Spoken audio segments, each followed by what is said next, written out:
সব যুদ্ধ সংঘাতেই এমন হয়, তাৎক্ষণিক সব তথ্য দাবি প্রকাশ পায় না। পরবর্তীতে বহু বছর ধরে এগুলো উন্মোচিত হতে থাকে।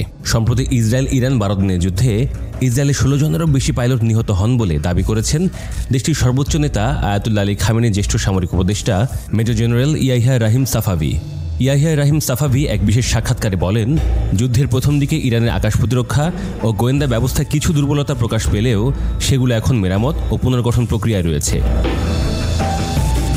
তিনি ব্যাখ্যা করেন, যুদ্ধের প্রথম 2 থেকে 3 দিনে কিছু ঘাটতি দেখা গেলেও চতুর্থ দিন থেকে পরিস্থিতির মোড় ঘুরে যায় এবং শেষ পর্যায়ে এসে ইরান পূর্ণ আধিপত্য কায়েম করে। বিদেশি মূল্যায়ন অনুসারে প্রায় 60% পর্যবেক্ষক ইরানকে এই যুদ্ধে বিজয় হিসেবে চিহ্নিত করেছে।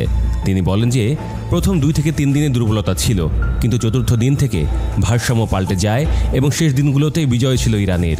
তিনি জোর দিয়ে বলেন, ইসরায়েল তাদের ঘোষিত কোনো লক্ষ্যই অর্জন করতে পারেনি, না ইরানের ভিতর অস্থিরতা সৃষ্টি করতে, না গুরুত্বপূর্ণ অবকাঠামো ও সামরিক ও পারমাণবিক সক্ষমতা ধ্বংস করতে, বরং ইরান তার উদ্দেশ্য পূরণে সফল হয়েছে।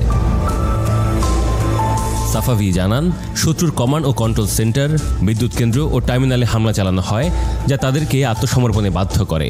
অভিযানে শত্রুপক্ষ 600 থেকে 640টির বেশি আকাশ প্রতিরক্ষা ক্ষেপণাস্ত্র ব্যবহার করে, ফলে তারা ব্যাপকভাবে ক্ষতিগ্রস্ত হয় বলেও জানান সাফাভি। খামেনির জ্যেষ্ঠ সামরিক উপদেষ্টা আরও বলেন, ইরান বর্তমানে মহাকাশ ও বিমান প্রতিরক্ষার সরঞ্জাম পুনর্গঠন করছে এবং শক্তি বাড়াচ্ছে।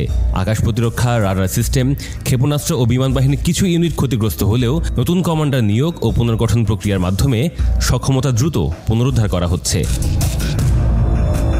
তিনি ঘোষণা দেন, ইরান কেবল তার সামরিক সক্ষমতা পুনরুদ্ধার করবেই না, বরং আকাশ, মহাকাশ সহ সব ক্ষেত্রে আক্রমণাত্মক শক্তি আরও বৃদ্ধি করবে। যদি আবারও শত্রুপক্ষ কোনো আগ্রাসী পদক্ষেপ নেয়, তবে তেহরান আগের চেয়েও অনেক বেশি শক্তি নিয়ে জবাব দেবে, এমন সতর্ক বার্তায় দেন তিনি। গত 13 জন ইসরায়েলের আকস্মিক হামলার মধ্য দিয়ে এই সংঘাত শুরু হয়, যা 12 দিনের যুদ্ধে রূপ নেয়। এতে অন্তত 1064 জন নিহত হন, যাদের মধ্যে সামরিক কমান্ডার, পারমাণবিক বিজ্ঞানী এবং সাধারণ মানুষও ছিলেন।